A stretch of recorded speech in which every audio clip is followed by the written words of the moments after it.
أعوذ بالله من الشيطان الرجيم بسم الله الرحمن الرحيم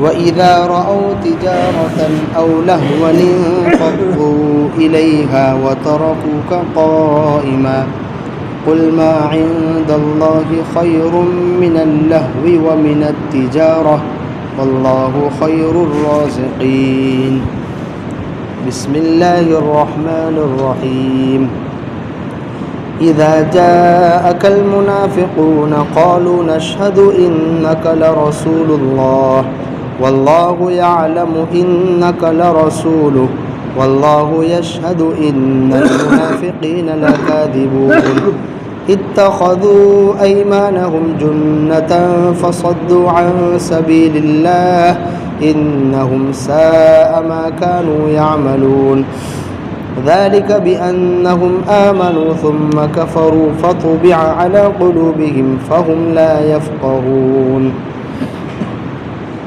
اور جب یہ لوگ تجارت یا کھیل کود دیکھتے ہیں تو اس کی طرف دوڑ جاتے ہیں اور آپ کو کھڑا چھوڑ دیتے ہیں۔ آپ فرما دیجئے کہ جو اللہ کے پاس ہے وہ کھیل اور تجارت سے بہتر ہے اور اللہ تعالیٰ بہترین رزق دینے والا ہے۔ جب منافقین آپ کے پاس آتے ہیں تو کہتے ہیں ہم گواہی دیتے ہیں کہ آپ اللہ کے رسول ہیں، حالانکہ اللہ جانتا ہے کہ بے شک آپ اللہ کے رسول ہیں، اور اللہ تعالیٰ گواہی دیتا ہے کہ منافقین جھوٹے ہیں، انہوں نے اپنی قسموں کو ڈال بنا رکھا ہے، پھر وہ اللہ کے راستے سے روکتے ہیں۔ یقیناً برا ہے وہ جو وہ کرتے ہیں۔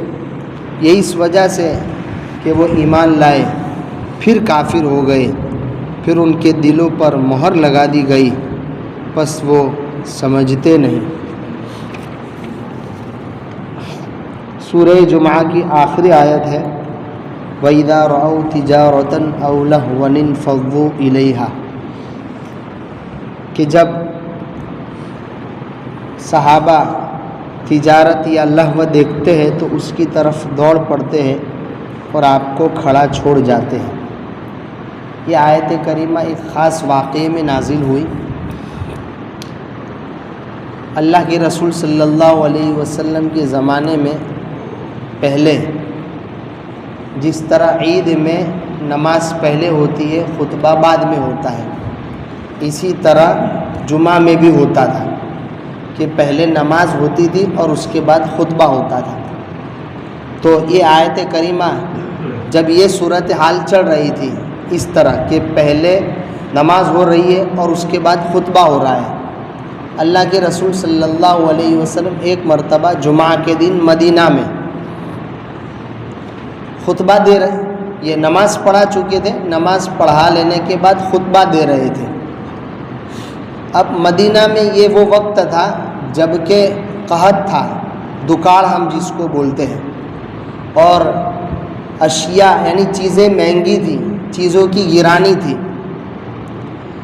تو ایسے موقع پر اللہ کے رسول خطبہ دے رہے ہیں اور شام سے ایک قافلہ آیا، تجارتی قافلہ، اور اس قافلے میں مشہور یہ تھا کہ جتنی انسانوں کو ضرورت ہوتی ہے وہ ساری چیزیں وہ قافلے والے لے کر آتے تھے اور وہ چیزیں بیچتے تھے۔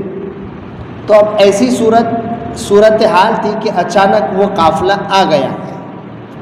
اب ہر انسان سمجھ سکتا ہے کہ مہنگائی کا زمانہ چل رہا ہے اور دکاڑ ہے، تو بہت سارے لوگوں کو چیزوں کی ضرورت ہوگی۔ اب ایسے موقع پر وہ قافلے کی آواز سنتے ہی سارے لوگ جمع ہو گئے، اور مسجد میں بھی جو لوگ تھے انہوں نے بھی دیکھا کہ اگر ہم نہیں جائیں گے، ہم نے جانے میں دیر کر دی تو ہمیں اپنی ضرورت کی چیزیں نہ مل سکے گی۔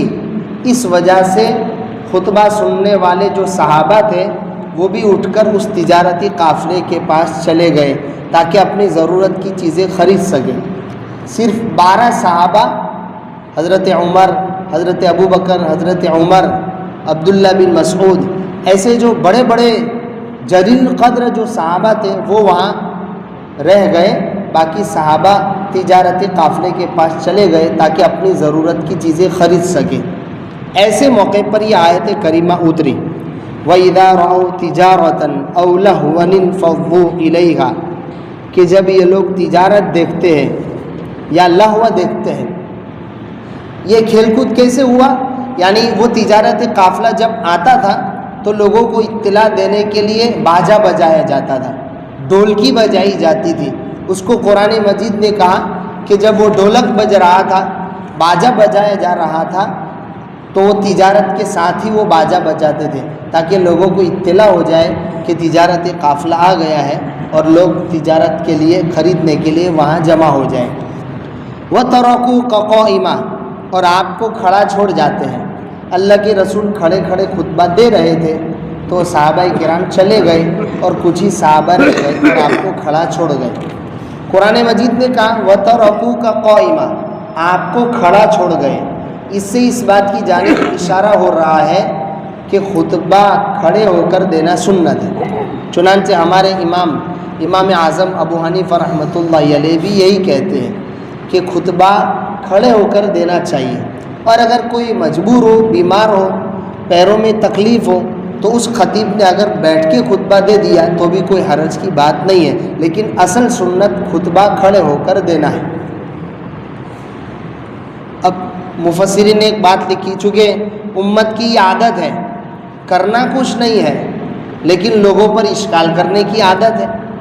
اب بہت سارے لوگوں نے یہاں بھی صحابہ کرام پر اشکال کر دیا کہ اس طرح اللہ کے رسول صلی اللہ علیہ وسلم کو چھوڑ کر کیسے چلے گئے، حالانکہ ہم کتنے اللہ کے احکام توڑتے ہیں، ہم کتنے سارے اللہ کے حکموں کو توڑتے ہیں، کتنے بیانات ہم سے چھوٹ جاتے ہیں، وہ تو کسی کو نظر نہیں آتا ہے، لیکن لوگ صحابہ کرام پر اشکال کرتے ہیں۔ اس کا بھی مفسرین نے جواب دیا، بھائی عقل میں آنے والی بات ہے، قحط سالی تھی، دکان تھا، اشیاء یعنی چیزوں کی مہنگائی کا زمانہ تھا، چیزیں مل نہیں رہی تھی، اور وہ جو قافلہ آیا ہوا تھا اس قافلے میں ساری ضرورت کی چیزیں موجود تھی۔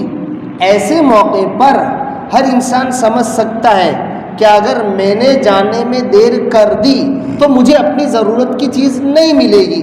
تو ان ساری باتوں کو آدمی سامنے رکھ کر صحابہ کرام کو سوچے، وہ بھی تو ایک انسان تھے، اگر ایسے موقع پر وہ خطبہ چھوڑ کر چلے بھی گئے اور تجارت کے لیے چلے بھی گئے تو اس میں کون سی برائی ہو گئی؟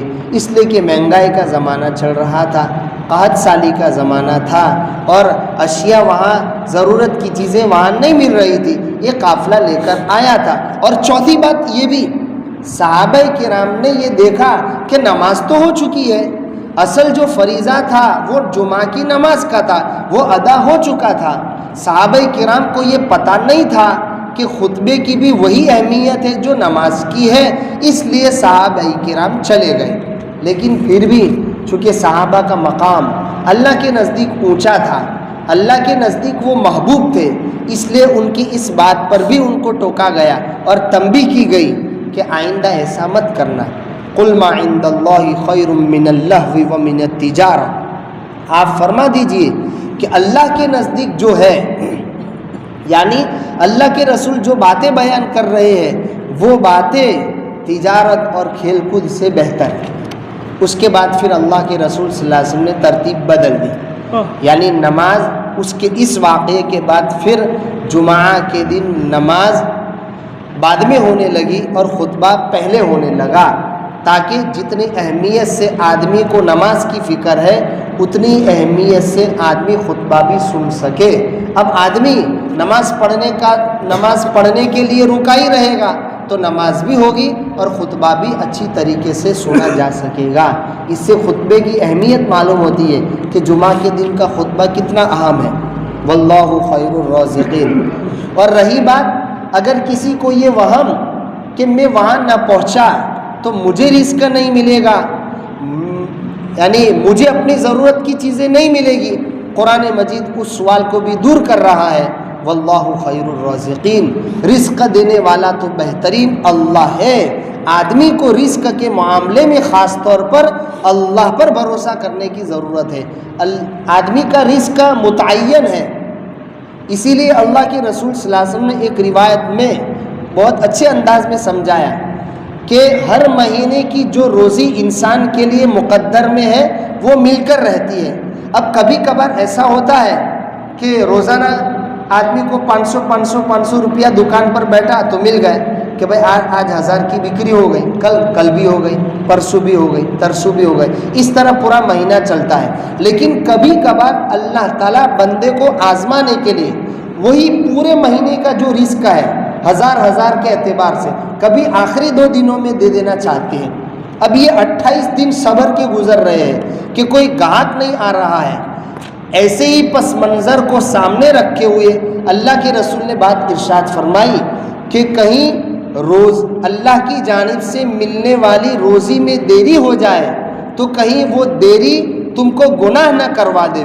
اب آدمی دیکھ رہا ہے کہ 28 دن ہو رہے ہیں، یار کوئی گاہک نہیں آ رہا ہے، اب جھوٹ بول رہا ہے، دھوکہ دینے کی بات کر رہا ہے، اس طرح گویا دھوکہ دے کر تجارت شروع کر رہا ہے، جھوٹ بول کر تجارت شروع کر رہا ہے۔ تو اس طریقے کی کوئی حرکت سے اللہ کے رسول صلی اللہ علیہ وسلم نے منع کیا کہ روزی جو لکھی ہوئی ہے وہ مل کر رہے گی۔ بس روزانہ ہر مہینے کا معمول یہ تھا کہ اللہ تعالیٰ روزانہ دے دیتے تھے، اس مرتبہ اللہ تعالیٰ تجھے آخری 2 دنوں میں دینا چاہتے ہیں، تھوڑا سا صبر کر لے، حتیٰ کہ آخری 1 گھنٹے میں بھی جو مہینے کا آخری گھنٹہ ہوگا اس موقع پر بھی اللہ تعالیٰ پورے مہینے کی روزی تجھے دے دیں گے، یہ اللہ کا وعدہ ہے۔ بس آدمی روزی دیر سے آنے کی بنیاد پر جھوٹ نہ بول دے، دھوکہ نہ دے دے۔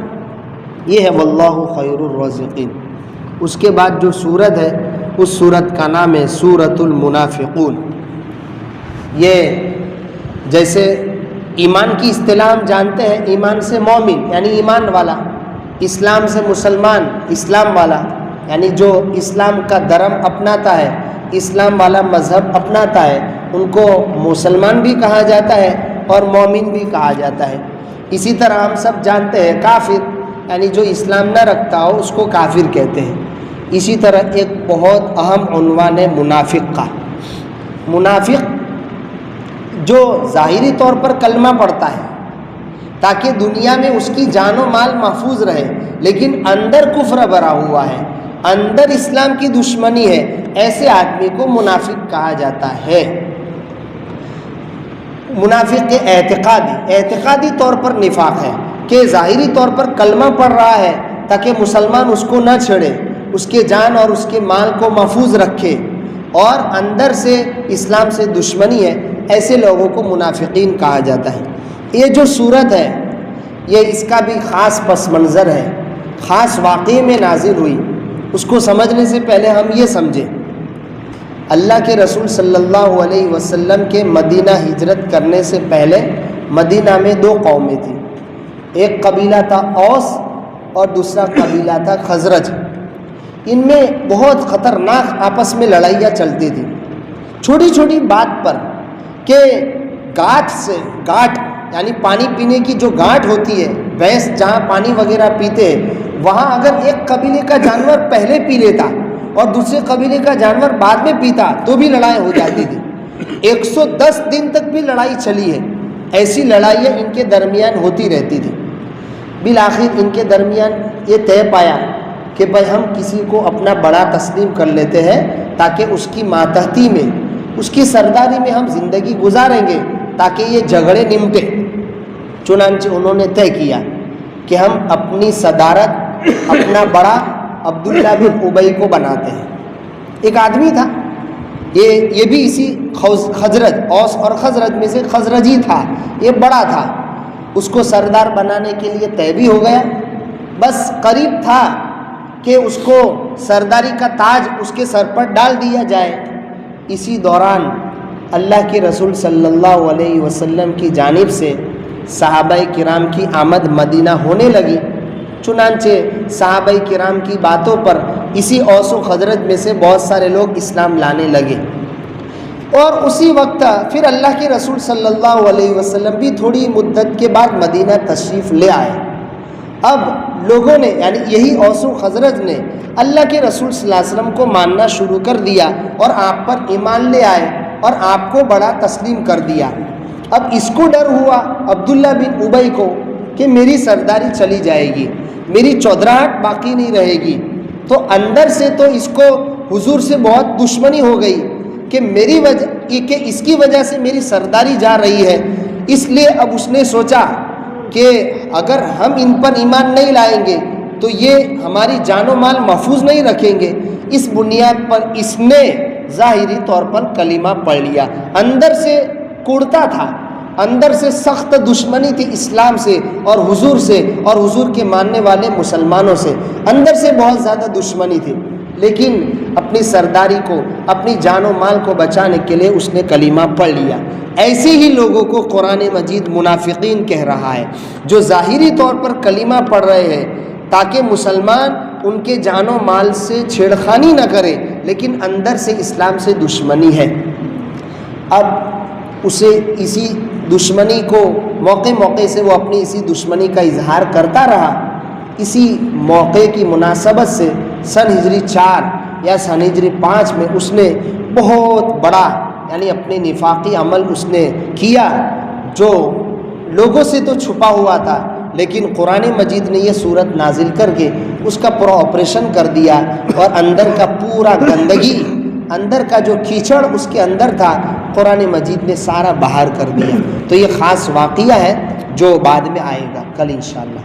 اللہ عمل کرنے کی توفیق عطا فرمائے، نفاق کے عمل سے ہماری حفاظت فرمائے۔ سبحان اللہ و بحمدہ۔